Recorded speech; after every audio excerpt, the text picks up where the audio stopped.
On est en train de poursuivre l'opération lancée fin 2022 sur les pavés des fleurs. Alors on pourrait dire là sur des pavés des caisses avec des fleurs.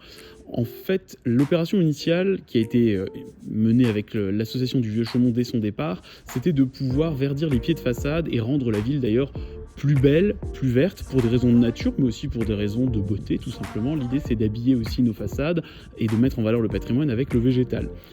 Cette opération, elle n'est pas possible partout. Des fois, on ne peut pas, devant certaines maisons, on ne peut pas planter, tout simplement parce qu'il y a des réseaux, il y a plein de raisons. Donc dans ce cas-là, on peut mettre des pots. L'idée, c'était aussi de s'articuler avec l'architecte des bâtiments de France pour que ces pots soient harmonieux, adaptés au centre ancien. Un peu de couleur, oui. Des couleurs n'importe comment dans tous les sens, non. Donc on a mis en place avec l'association du Vieux Chaumont une charte un petit peu colorée autour de ces pots. Et on s'est dit, côté ville, tiens, si nous, on pouvait aussi poursuivre et aller plus loin.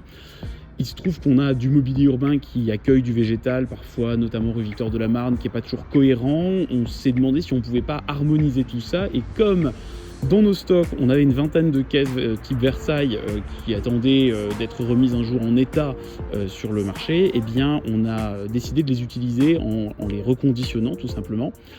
Et puis pourquoi pas des petits pas de côté en allant jusque sur le parvis de la basilique. C'est pour ça que cette opération permet finalement de jumeler à la fois par une association les habitants du Vieux Chaumont, mais aussi de manière plus générale du centre-ville, et puis les efforts que va pouvoir poursuivre la ville. C'est une opération en fait qui s'inscrit dans le temps puisque le début a commencé fin 2022, 2023, maintenant en 2024 on poursuit.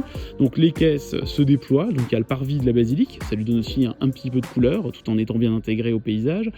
Il y a la rue Victor de la Marne, il y a les propriétaires privés avec qui on a déjà conventionné pour qu'il y ait des pots devant chez eux. Et puis on va poursuivre, on va creuser à d'autres endroits et probablement que si on a une nouvelle candidature tout au long de l'année, l'hiver prochain on remobilisera de nouveaux habitants pour qu'ils accueillent quelque part devant chez eux, en terre ou en pot, une plante qui puisse s'épanouir, leur apporter du beau au quotidien, mais aussi embellir la ville pour tous.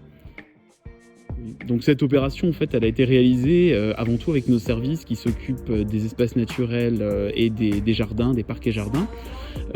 Ils ont coordonné tout simplement la gestion du matériel, à la fois les nouveaux pots, mais aussi le recyclage des pots plus anciens, dont ils ont fait en sorte qu'ils puissent être réparés, reconditionnés, aussi bien d'un point de vue des matériaux que de la remise en peinture, que du choix des plantes et de leur installation.